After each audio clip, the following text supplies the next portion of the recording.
So ಏನ್ ಹೇಳೋದು ಇದನ್ನ ಅಂದ್ರೆ ಫುಲ್ ಕೋಇನ್ಸಿಡೆನ್ಸ್ ನಾನು ಈಗಾಗಲೇ ಮುಂಚೆ ಹೇಳ್ತಿದ್ದೆ ನಿಮ್ಮ ಹತ್ರ. ಅಲ್ಲ, ಈಗ ವಾಸ್ತು ಅಂದ್ರೆ ಪಂಚಭೂತಗಳ ಸಂಗಮ ಅಂತ ನಾವು ಕರಿತೇವೆ.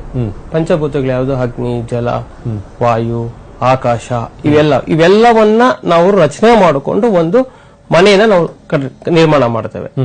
ಇದರಿಂದ ನಾವು ಅಲ್ಲಿ ಒಂದು ಏನು ನಾವು ಸಂಪತ್ತನ್ನ ಗಳಿಸಬೇಕಂತಿದ್ದೇವೆ ಎಲ್ಲದಕ್ಕೂ ಕಾರಣ ಏನಾದ್ರು ಒಂದು ಮನೆ ಅಂತ ನಾವು ಹೇಳ್ಬೋದು. ಯಾಕಂದ್ರೆ ಆ ಒಂದು ಒಬ್ಬ ಮನುಷ್ಯ ಅಂದ ಮೇಲೆ ಅವನಿಗೆ ಯಾವ ಯಾವ ಅಂಗಗಳಲ್ಲಿ ಯಾವ ಅಂಗಗಳು ಎಲ್ಲೆಲ್ಲಿ ಇರಬೇಕು ಅಲ್ಲಿದ್ದಾಗ ಮಾತ್ರ ಅವನು ಮನುಷ್ಯ ಅಂತ ಹೇಳೋದಕ್ಕೆ ಸಾಧ್ಯ ಆಗ್ತದೆ. ಓಕೆ, ಅವನ ಕಣ್ಣುಗಳು ಎರಡು ಹಿಂಭಾಗದಲ್ಲಿ ಇದ್ದು ಅವನು ದೇಹ ಮಾಮೂಲಿ ರಚನೆಯಲ್ಲಿ ಇದ್ದಾಗ ನಾವು ಅದನ್ನ ವಿಚಿತ್ರವಾದಂತಹ ಪ್ರಾಣಿ ಅಂತ ಕರೀತೇವೆ ಹೊರತು ಮಾನವ ಅಂತ ಕರೆಯೋದಿಲ್ಲ. ಅದೇ ರೀತಿಯಾಗಿ ಒಂದು ಮನೆ ಅಂದ ಮೇಲೆ ಯಾವ ಜಾಗದಲ್ಲಿ ಏನೇನು ಇರಬೇಕು ಎಂಬುದು ಬಹಳಷ್ಟು ಇಂಪಾರ್ಟೆಂಟ್ ಆಗಿರ್ತದೆ.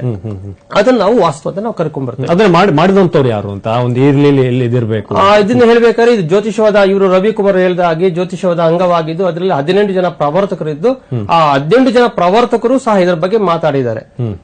ಇದರ ಬಗ್ಗೆ ವಾಸ್ತುವಿನ ಬಗ್ಗೆ ವರಾಹ ವಿಹಿರ ಹೇಳಿದ್ದಾರೆ. ಮತ್ತೆ ನಾವು ಮಹಾಭಾರತ ತಗೊಂಡಾಗ ಮಹಾಭಾರತದಲ್ಲಿ ಮಯ ಎಂಬುವನು ಸಹಸ್ರ ಅಸ್ತ ಅಂದ್ರೆ ಕ್ಷೇತ್ರಫಲವನ್ನ ಕಂಡುಹಿಡಿಯಬೇಕಾದ್ರೂ ಸಹ ಅವನು ಸಹ ವಾಸ್ತುವನ್ನು ನಿರ್ಮಾಣ ಅಳವಡಿಸಿಕೊಂಡು ಮಾಡಿದ ಅನ್ನೋದನ್ನ ನಾವು ನೋಡಬಹುದು.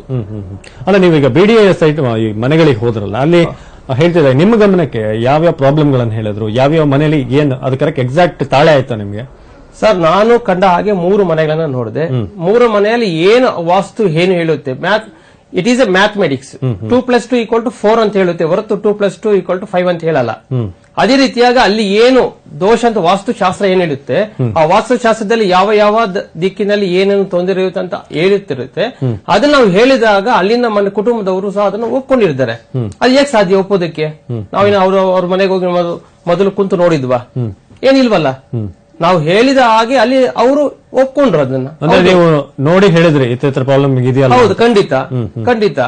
ಅದನ್ನ ಅವರು ಯಾಕೆ ಒಪ್ಪಿದ್ರು ಹಾಗಾದ್ರೆ? ಓಕೆ.